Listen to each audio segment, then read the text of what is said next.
Hello, hello, hello, everybody. Hey, what's going on?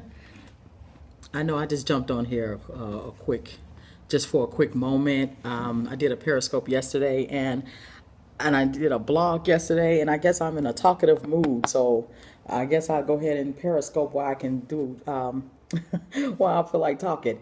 I may not feel like talking next week, so I'm gonna go ahead and do it. What's going on, everybody in the room? I want to say hello to you guys. Um, you want to go ahead and share? Go ahead and share and jump on and say hi to me. Talk to me. Well, I just want to jump on today because I've been going back and forth. Been seeing some things and uh, about some, about people in their career paths and entrepreneurship. So in having a conversation with a couple of clients, and the clients are unsure if they should take the path of being entrepreneurs because they're speaking to people that are telling them like, well, maybe they should think about it first, or whatever. But it's actually feeding into the doubt. So this is what very quick. This is what I want to just jump on and say. So the people that are experiencing being an entrepreneur and you don't have a traditional job, or you're not sure if you want to release the job that you're on, as you are working and trying to be an entrepreneur. I'm not saying to quit your job, but you are doubting. You're not really sure because you're trying to get one foot in, you got one foot in the water, one foot on the ground, because you're not sure if you want to take that plunge yet.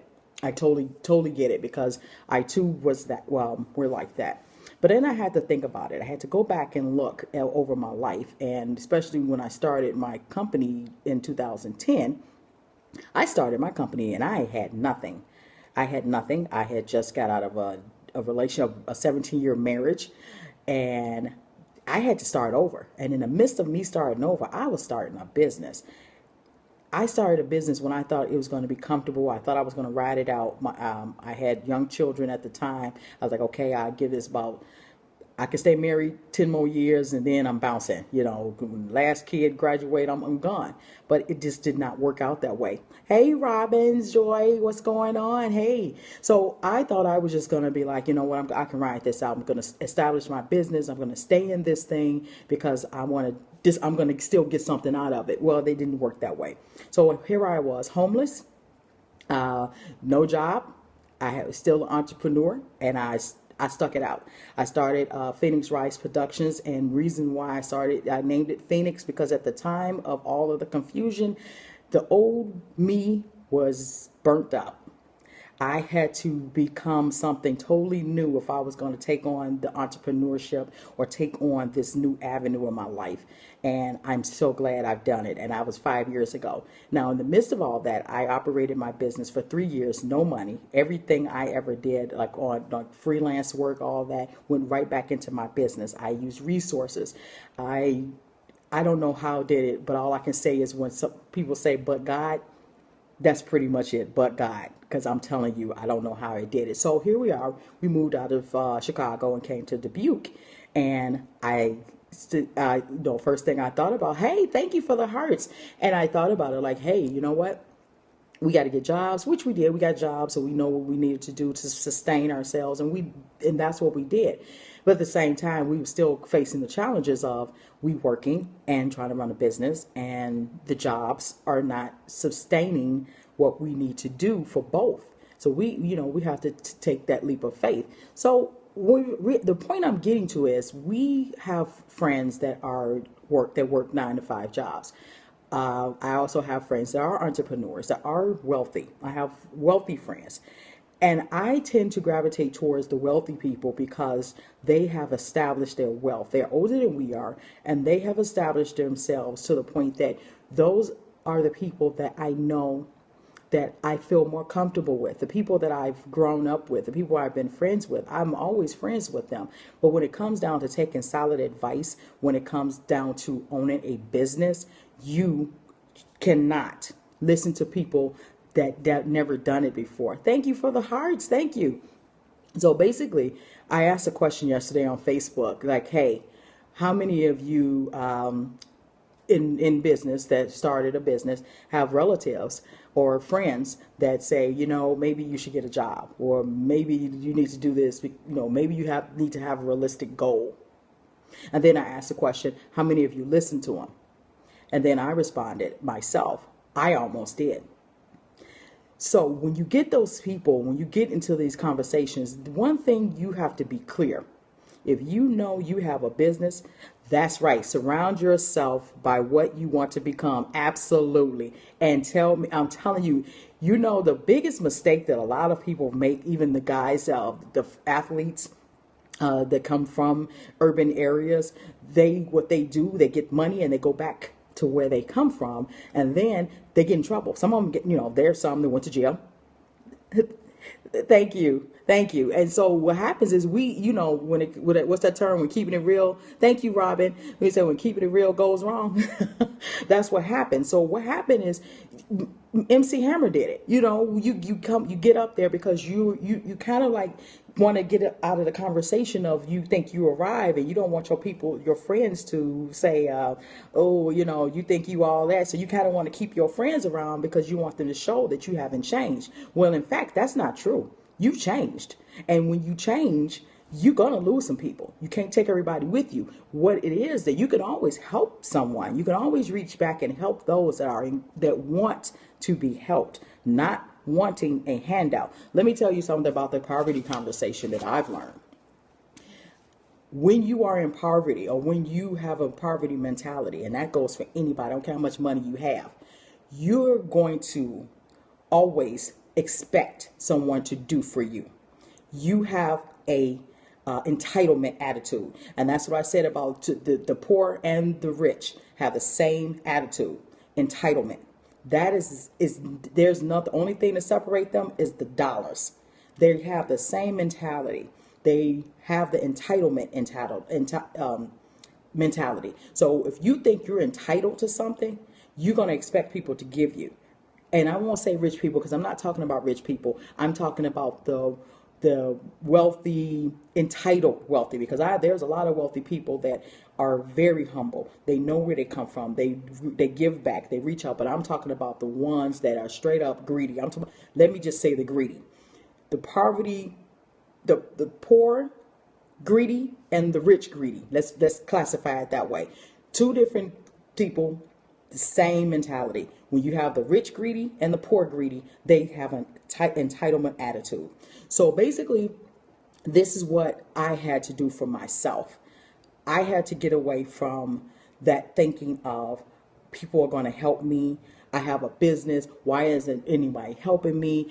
Blah, blah, blah. I'm doing all of this. No, the conversation had to be, I have to get up and move out on my own.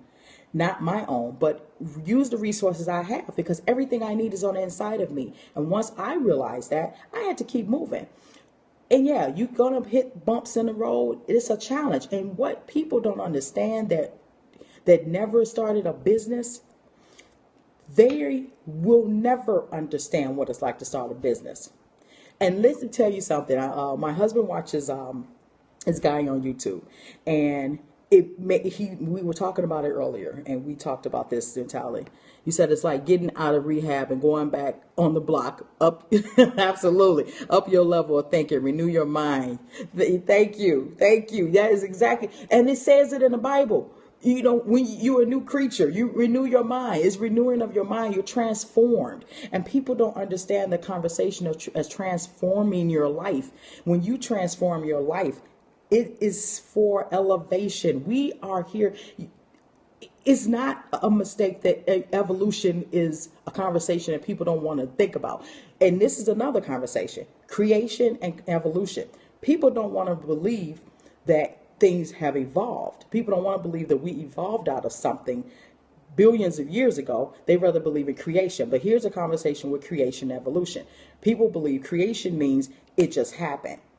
They're not thinking creation as create. When you create something, it takes a cycle of evolution to get it. I started my business 5 years ago. It has evolved. I created it. It didn't happen. I didn't just make money in 2 minutes. I did not make money in 30 days. When I did make money, it went back into my business. I created it. It evolved. That's what creation is. Creation was an evolution. Things just not happen. God does not just snap his fingers. God did not just like, hey, this is it. It was paraphrased in the Bible that it was created in 7 days. Also, more in the Bible, it also says that God has no perception of time. So there's no telling, because if you look at the seasons, it takes a cycle of time for the seasons to change. It takes a cycle of time for grass to grow, flowers to grow. It's not that complicated. It's very simple.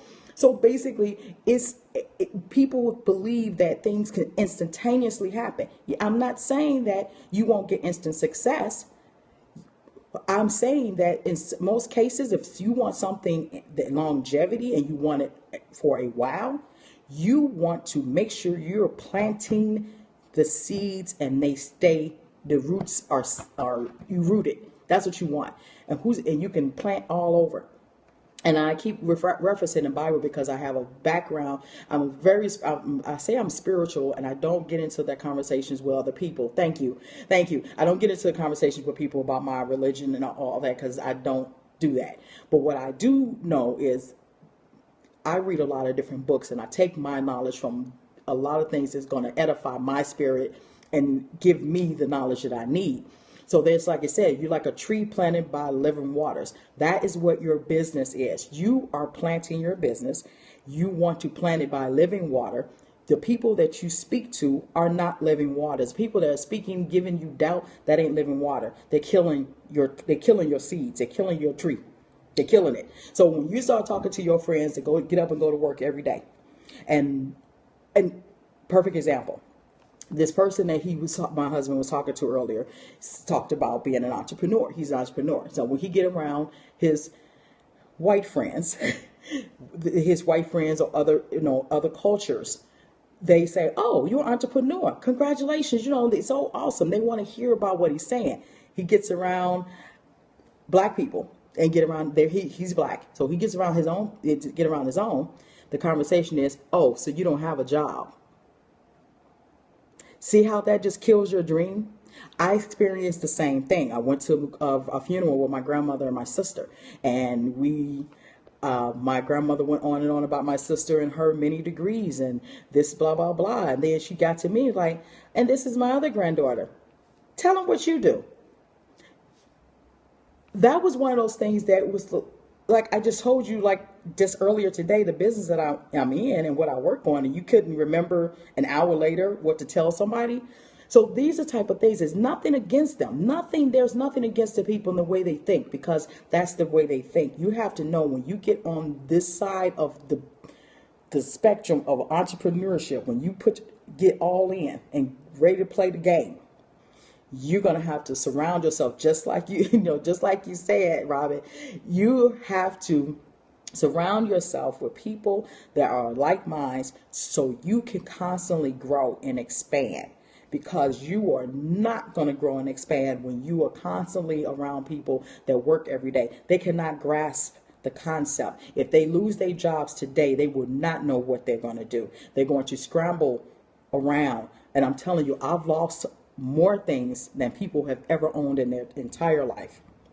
I've lost more. I lost houses, cars, ships, boats, whatever. I lost stuff. I lost money. I lost a lot of stuff. And I thought it was the end of the world. But when I realized that other people can get through this, I can get through this. And one of the most traumatic things, I had a lot of trauma in my life, but one of the most traumatic things in my life, dream killers unfriend themselves. Absolutely. They absolutely do. And they don't even realize it. And they think they're doing it out of love. And then they think you acting funny when you don't talk to them. So, here's the thing when it comes to that. And they think you acting funny. Let them think it. They can think all they want. Because one thing you do not want to do is put your energy towards engaging with people to make them feel comfortable. We're not here to make each other comfortable. We're here to challenge each other. If I'm not challenging you, I'm not a friend. When I say not challenging you, I want to challenge you into being a better person, not nitpicking what you're doing, not criticizing what you're doing. And like I said, I tell people all the time, I'm a coach. And I do not coach for just money because money comes. I am totally into what's in here. What's in here? Because this is everything you need is inside of you. I'm not going to tell you, it's fine. There's people that out there with that platform, how to build your business, how to make six-figure incomes. There's nothing wrong with that because people will really want to do that. But what it comes down to, other people that know they have a purpose and they know that they've been there. I had money. Money. I like it. I love to go on shopping sprees. I love to go shopping. I love to be able to do what I want to do. But I also know there's something going on inside of here. I need to get on point so all that stuff can be balanced out. Because I don't want to be a person that I'm making money and then I lose it all over again. I'm telling you, since I've been 18 years old, I'm 46. Last 25 plus years, I have lost much. I tell you, I went through an inheritance in 2 years, 50 grand in 2 years. I had more than that because I also had loans. I also had credit cards. I had damn near $200,000 that I had access to. That's with credit, and that's with my inheritance. Blew it in 2 years. So money does not excite me. I know I can make it, but I know the wealth is in here. This is where your wealth is. And when you get okay with that, because we are all not here on the same playing field. We are not here going to do the cookie life. Oh, well, absolutely. We're not here to live a cookie cutter life. We have this thing that we should look like this because somebody else is doing it. That's the most frustrating thing in the world. When you're trying to live like somebody else, it's not good. And if it ain't happening for you, because you are here for a purpose, meaning that you have some knowledge that you're responsible for, and nothing else is going to work until you tap into that knowledge that you were given. That's it. Absolutely. And some people just don't, and they're trying to figure out, like, why ain't I doing this? I was like that. I'm just sitting there frustrated. Like, why isn't this working for me? You know why? Because I failed to tap into that knowledge I already had. And I was trying to cut corners. I was trying to do what everybody else is doing. I'm thinking like, okay, if I do it that way, this is what's going to work for me. No. I know what I'm here to do. I started my business 5 years ago. Actually, I started a business before that. I did parties for children. I started that in 2006. So it's almost 10 years that I started that, but I still had a job. I did that. So I did that. But actually, what really started me on this path of starting and doing business, writing. Ever since I was a 5-year-old kid, I remember being 5, sitting at a desk each and every morning before I even ate. I got up, brushed my teeth, cleaned up my whatever, tidied up. I sat at my little desk as a kid and started writing. Actually, I was 4. And that is what I am to do. I'm a writer. I inspire people. I write poetry. I write fiction. I write stories. I'm a storyteller. And what happens is, in order for me, my platform, my business is already here. For me to attract the people that I need to attract, I have to entertain their minds so I can keep their attention. Because here's the thing. I can sit up and sell you all the programs in the world. But are you engaged? I want to engage you. I want to coach your soul. I want to support your vision, because that's what a lot of us entrepreneurs lack. We lack visionary supporters. We lack the people that support our vision, because some people don't have a vision. And that's, they don't have a vision. They can't even fathom it. So back to what I was saying. Stop listening to your friends. Stop listening to the people that do not have or never had what you have. Yeah, we all have a story. We all have different things that happen in our lives that makes us who we are. I did a blog. I did something yesterday on Periscope about, losing your superpower. What superpower are you losing when, trying to be right? That's on YouTube. I uploaded yesterday on YouTube. I also did a blog yesterday, actually 3 o'clock this morning, because I had to say it. I touched on our, being a woman, and being that we are women, we are misusing our power. We have superpower. We don't even know it.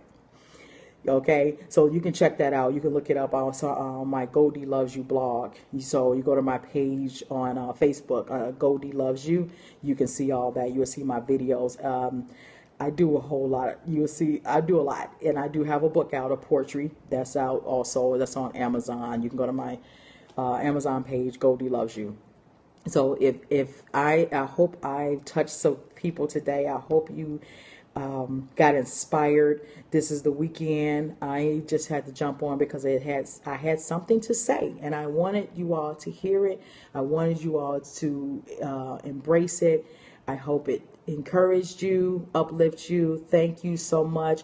I want to say thank you, Robin. Robin, thank you so much. Thank you, Leah, for tuning in. I just want you to you just don't know how much, even you just don't know how much it just made me feel that, and I'm glad I touched you today, Robin. Thank you so much. So where are you from, Robin, before I sign off? Are you still on here?